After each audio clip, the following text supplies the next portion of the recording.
تو ہم کسی کا انکار کیسے کر سکتے ہیں؟ ہمیشہ اپنے آپ کو ملامت کرنی چاہیے، اپنے آپ کو دیکھنا چاہیے کہ بھئی میں چونکہ اس علم میں نہیں پڑھا، میں اس روحانیت کے علم میں نہیں پڑھا، اس لیے مجھے علم نہیں ہے۔ آپ کسی پہ اعتراض کیسے کر سکتے ہیں؟ جو یہ منزلیں طے کر چکا ہے، آپ اس پہ اعتراض کیسے کر سکتے ہیں؟ مشہور واقعہ صحیح سند کے ساتھ امام ابو نعیم نے اور دیگر محدثین نے جو ہے امام لالکائی وغیرہ نے اس کو نقل کیا کہ حضرت ثابت بنانی رضی اللہ تعالیٰ عنہ، یہ حضرت انس بن مالک رضی اللہ تعالیٰ عنہ کے شاگرد ہیں۔ تو یہ ماشاءاللہ نیک لوگ تھے، کیا لوگ تھے، کیا ان کی زندگیاں تھیں۔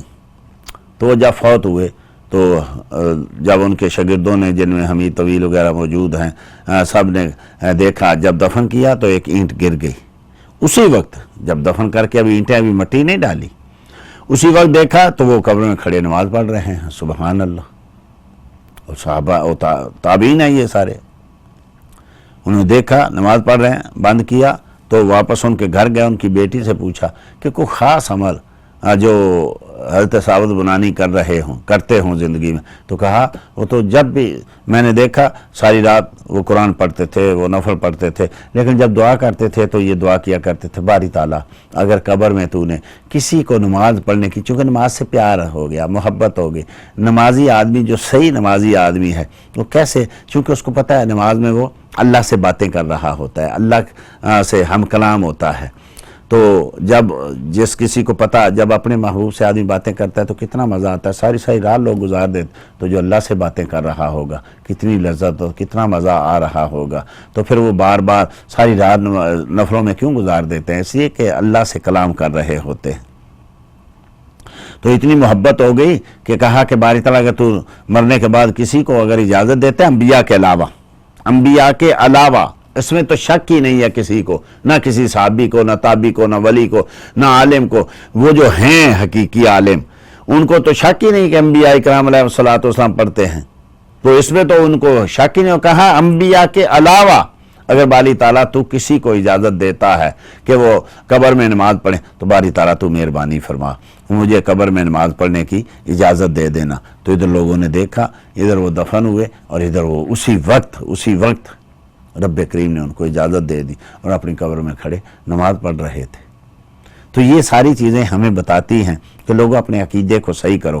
انبیاء اکرام علیہ الصلوۃ والسلام کی حیات، یہ تو بے شمار دلائل، اور امت کا تقریباً یعنی سوائے معتزلہ کے یا اور اہل بدعت کے جو فرقے ہیں ان سے، اہل سنت کے چاروں ائمہ اور اہل سنت کے عقیدوں کے اماموں نے تو اس میں کوئی جو ہے وہ شک نہیں کیا، وہ تو سب کے سب انبیاء کو مانتے ہیں، حیات اولیاء کو مانتے ہیں، حیات شہداء کو مانتے ہیں، اور پھر ان میں بھی بہت سارے لوگ ہیں جو جا کے باتیں کرتے ہیں قبر والوں سے، اولیاء سے، انبیاء سے کلام سنتے ہیں، سناتے ہیں۔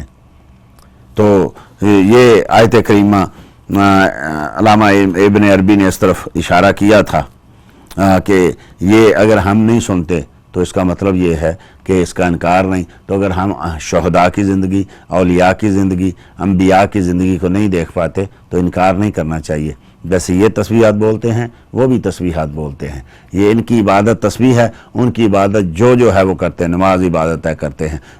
بعض جو ہے یعنی مقطوع اور موقوف روایات میں ہے کہ جب حافظ قرآن بچہ ابھی حفظ نہیں کر پاتا، درمیان میں فوت ہو جاتا ہے، تو ہاں اس کو جو ہے قبر میں قرآن دیا جاتا ہے تاکہ وہ پڑھے۔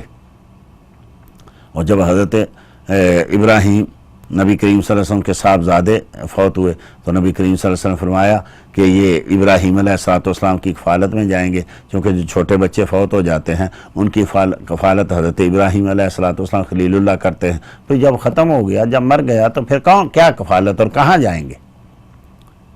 بلکہ یہ بھی عجیب بات ہے کہ یہ جو انبیاء اولیاء کی حیات کے منکر ہیں، حیات فی القبر کے منکر ہیں، جب دعا مانگ رہے ہوتے ہیں تو باری تعالیٰ ان کی قبروں کو ٹھنڈا کرنا، باری تعالیٰ ان کی قبروں، بھئی جب وہاں ہیں ہی ہڈیاں بھی بلکہ ختم ہو گئی تو قبر ٹھنڈی ہو یا گرم ہو کیا فائدہ؟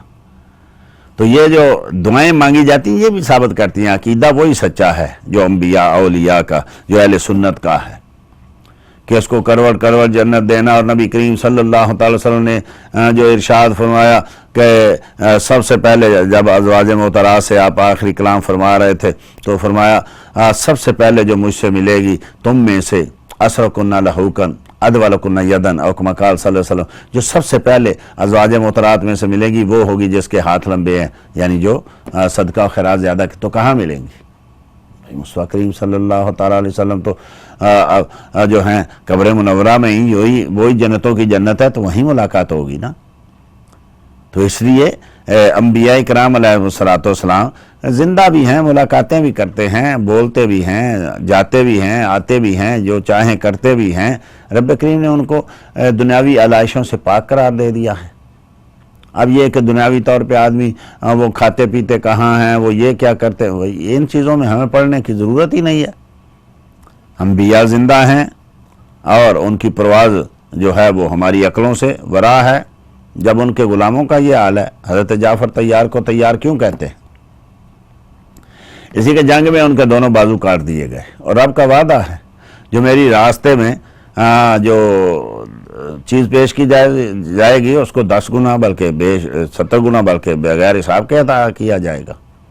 تو انہوں نے 2 بازو دیے تھے، یہاں شہید ہو گیا، 2 بازو کٹے تھے، رب نے 2 بازوں کی بجائے 2 پر دے دیے، تو ان کو جعفر طیار کہنے لگے۔ فرشتوں کی سپیڈ سے، فرشتوں کی رفتار سے وہ اڑتے ہیں۔ تو یہ تو حال ہے خدمتگاروں کا، سردار کا عالم کیا ہوگا؟ جن کے غلاموں کا یہ حال ہے، اس مصطفیٰ کریم صلی اللہ علیہ وسلم کی رفتار کا کیا حال ہوگا؟ اس مصطفیٰ کریم صلی اللہ علیہ وسلم کی سماعت کا کیا حال ہوگا؟ اس مصطفیٰ کریم صلی اللہ علیہ وسلم کی بصارت کا کیا حال ہوگا؟ جن کے غلاموں کی یہ شان ہے، جو غلام فرشتوں کی رفتار سے اڑتے ہیں، وہ مصطفیٰ کریم صلی اللہ علیہ وسلم کی پرواز کا کیا حال ہوگا؟ تو ہمیں ان قرآن کریم کی ان آیتوں پہ غور و فکر کرنا چاہیے۔